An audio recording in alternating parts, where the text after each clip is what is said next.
Heyo everybody, Haku here with my review of Monster Musume no Iru Nichijou, or Daily Life with Monster Girls, chapter 46, my review of that. So, I really thought there was so much content in this one. Like, we got so much, and it really carried over a variety of stuff. Like, the comedy was amazing, the art was amazing, the more serious points were amazing. This really was maybe the most solid, possibly the most solid chapter I've read for the channel. Possibly. It was really well rounded, I think, and there was just so much content. I have an entire full notebook page completely full of notes on this chapter. So yeah, there's no way I'm going to be able to remember every single little thing off the top of my head about this chapter, because there was just so much that happened. But before I even talk about the chapter, I want to say that the new character songs are out for the 4 members of Mon, excluding Smith. The new character songs are out for them, and they're good. I really like the Doppel character song a lot. So yeah, I would say go check those out. They're on YouTube. You can definitely find them on YouTube. But they're out, and also the A&M 4/8 songs are on the same album. So the 2 of them that are like what is it? Kari Takata, or like I Want to Hunt You or something, that's a I think it's like a parody of I Takata, which is like AKB48's I Want to Love You or something, and it's I Want to Hunt You instead. It's just, I love how they're actual parodies of those songs, and Everyday Animal Ears is also there, so I really like those as well. So I would say go check those out for fans of Monmusu, because it's a good little album thing, and I like the character songs for Monmusu a lot in general. The Poppy and Ragnara ones, and even the Saria ones, are amazing too. They're all really good. But yeah, basically, starting with the chapter, the actual chapter, I'm going to start with the cover. I thought the cover looked really nice, the way we had the silhouette of the Matango, and it sort of almost had an old horror movie-ish vibe that it seemed like they were going for with the style. And we had the simple design drawings of Saria, Mero, and Caduce on the cover, and I thought it looked really nice. It's not my favorite cover that we've had since I've been like reading it for the channel, but it's definitely a good one.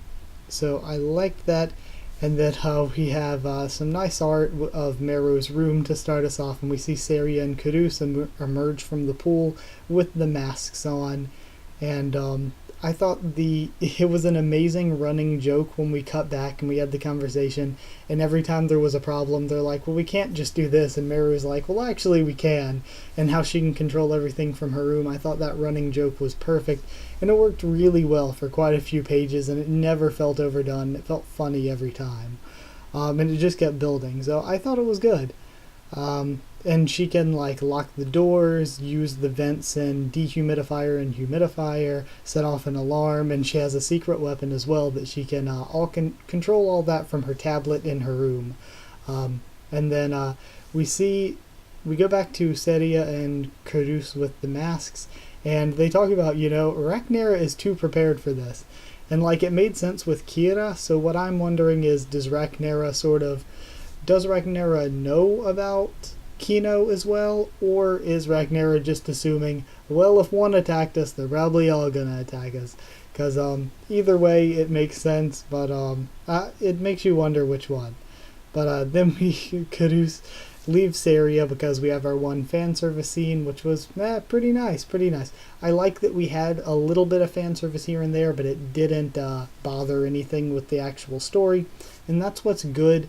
And I think the anime missed out on that a little. The anime went a little bit too fanservice-y and too ecchi, but I think the manga usually does really good of giving you the fanservice, giving you the ecchi, and then not giving too much of it so that the story becomes stale or boring or unlikable. The story keeps going, but we still have a good amount thrown in. A healthy amount, I would say. So Caduce goes and finds Mia and Lala playing games, which I thought was really funny, how they were just playing the fighting game, and it was like the Reaper versus the Snake Shrine Maiden, and then Poppy tried to jump in again. They made the joke about her being the Happy Harpy. It was funny. It all worked really well, and it was like a nice lighthearted thing. So Kudus goes to actually check in the bathroom because in his logic, if it's a mushroom person, then obviously they're going to want to be in some place that's like wet and dark, you know?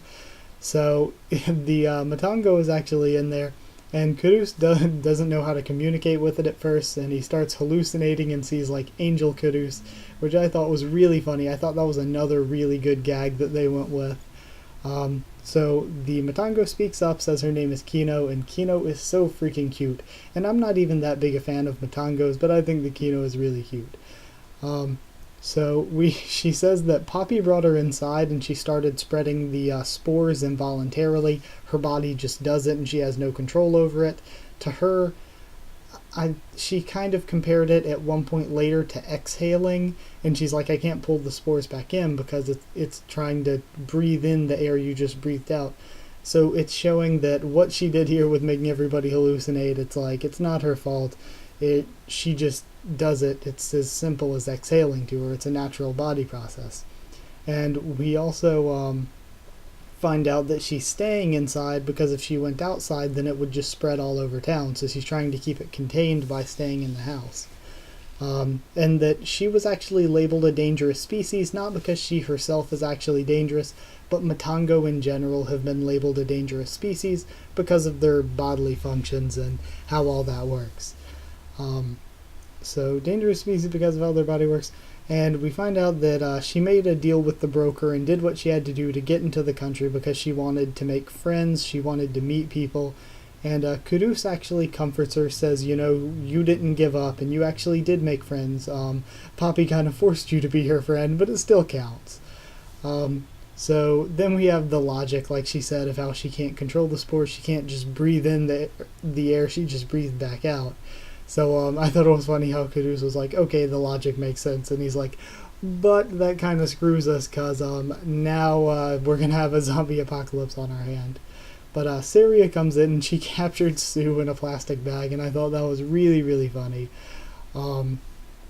So then Kudus calls Mero using, I think Mero has Syria's phone, and then they use the secret weapon, and we cut from that to Mon pulling up, and I thought that Mon pulling up was really, really funny just because of Tio's head sticking up out of the Jeep. I thought Tio's head sticking up out of the Jeep was so freaking funny.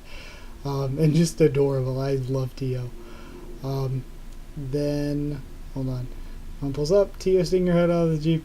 And, yeah, I thought that Mon was really funny with their comments about going to the house and how they were kind of expecting this to happen to Kudus and everything as well.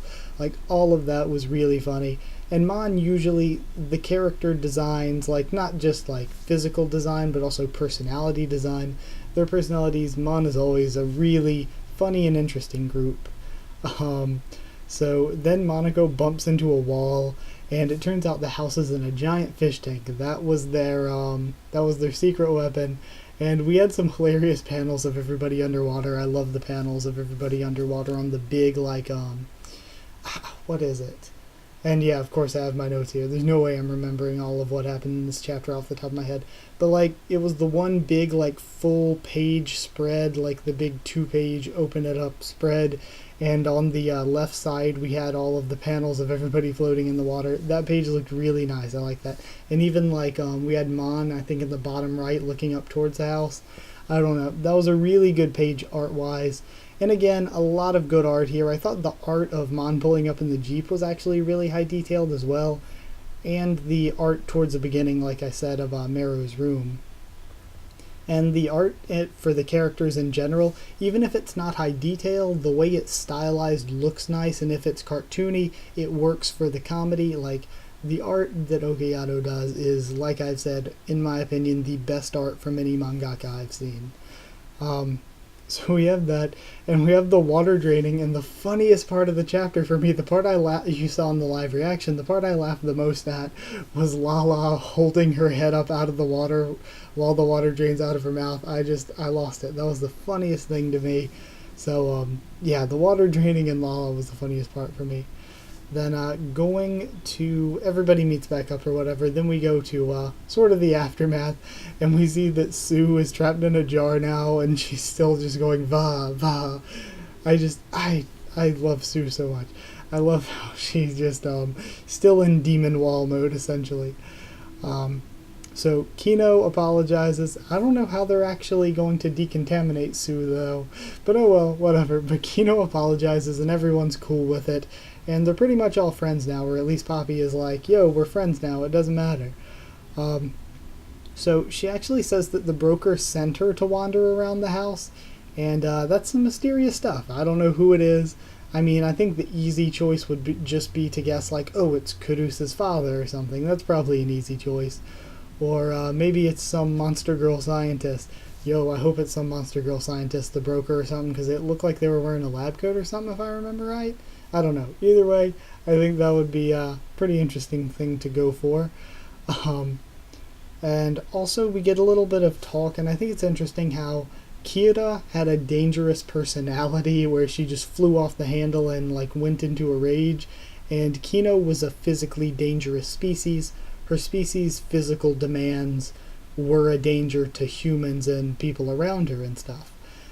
But from what she says, the last girl is both. She is a very scary person, but also her species is a dangerous, an inherently dangerous species like the Matango, where they have something about them that makes them a danger to humans, or other monster girls as well, I would assume, or extra species people. But yeah, mostly humans, I would say, from the area that they're in. But then we go outside after hearing screams and see a vampire bat biting Zombina. And what I think is, of all the characters Okayato could have had the vampire bite, why Zombina? Isn't her blood like formaldehyde or something? Isn't that gonna like hurt, like make the vampire sick or something? Like, I don't really get why Zombina. Or maybe because you know, in some like vampire mythos they have zombie thralls or whatever. Maybe Zombina's gonna like get her mind taken over by the vampire or something. I have no idea. But I think they can do some funny stuff with the next chapter.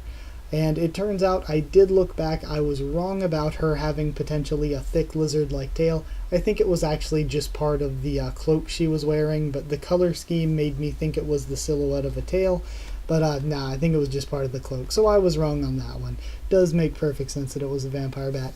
And it also makes sense that that's why her species is a dangerous species, because if she needs to drink blood, then of course it's not exactly going to be safe for her to be around all sorts of people, you know?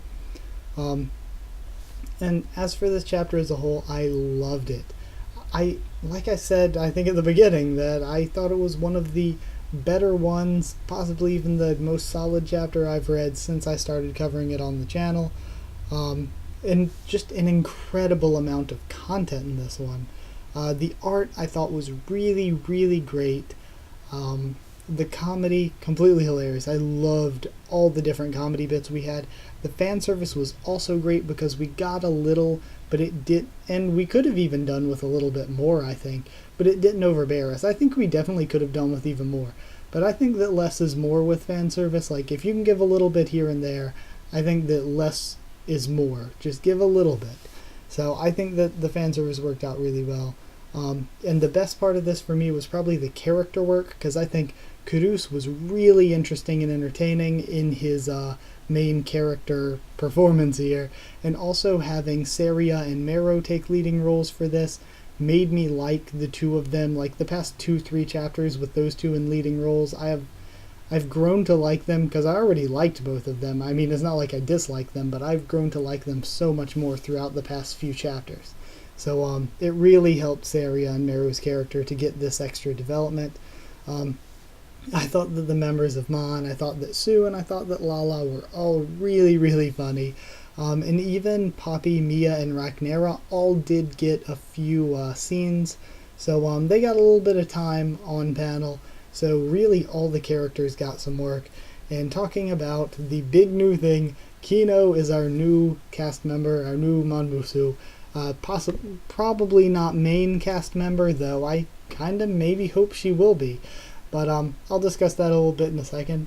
But yeah, she's the newest Mon Musume. And I think that she's so freaking cute, and I love the way she pulls the mushroom cap down over her face when she's embarrassed or whatever. I think the frills are cute, and I really love her personality. She got those shroom cankles, though.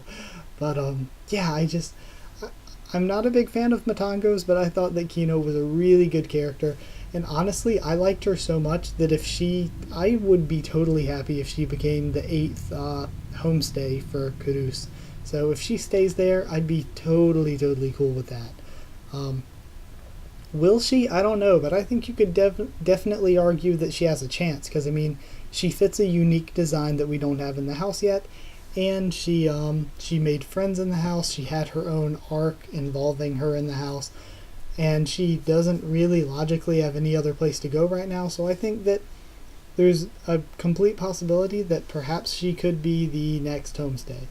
Um, I don't know, because I feel like if we get her, then we won't be getting another plant girl as part of a homestay, at least not anytime soon. And I would love to see a plant girl, or even another insect girl, even though spiders aren't insects and Ragnar is a spider. I'd love to see a plant girl. I think that is maybe one of the bigger types or archetypes of girl that we don't really have in the house, because like a golem or something, we already have Sue, who's sort of an inanimate object type girl, and being just pretty much jelly and slime.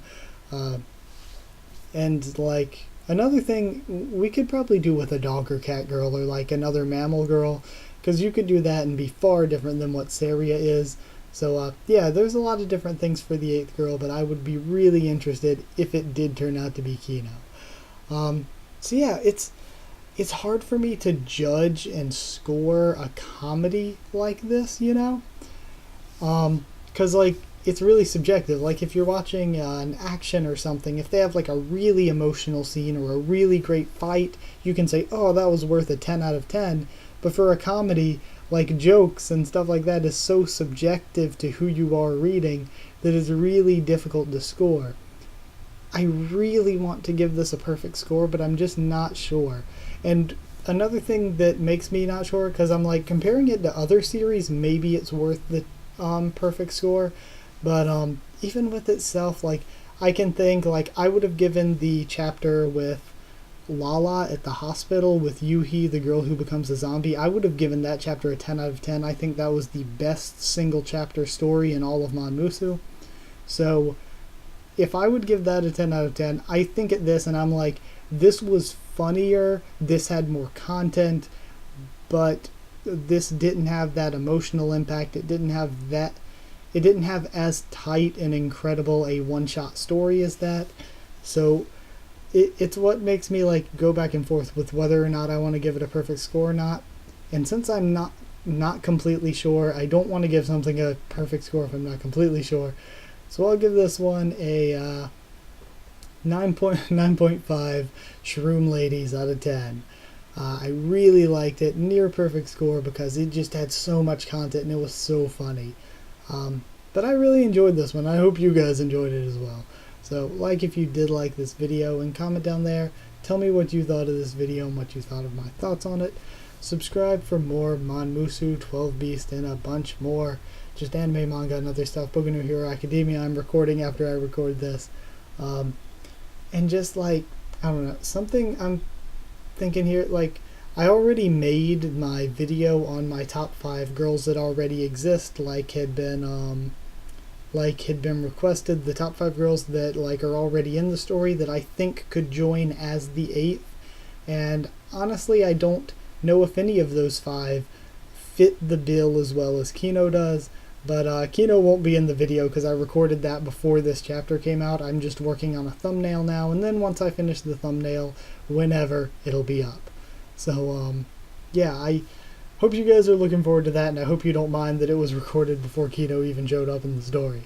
But yeah, so hope you guys liked it. Follow on Twitter if you want as well, and I'll try to keep you updated there on stuff for the channel, and that's it. So thank you once again for watching, and I'll see you all next time.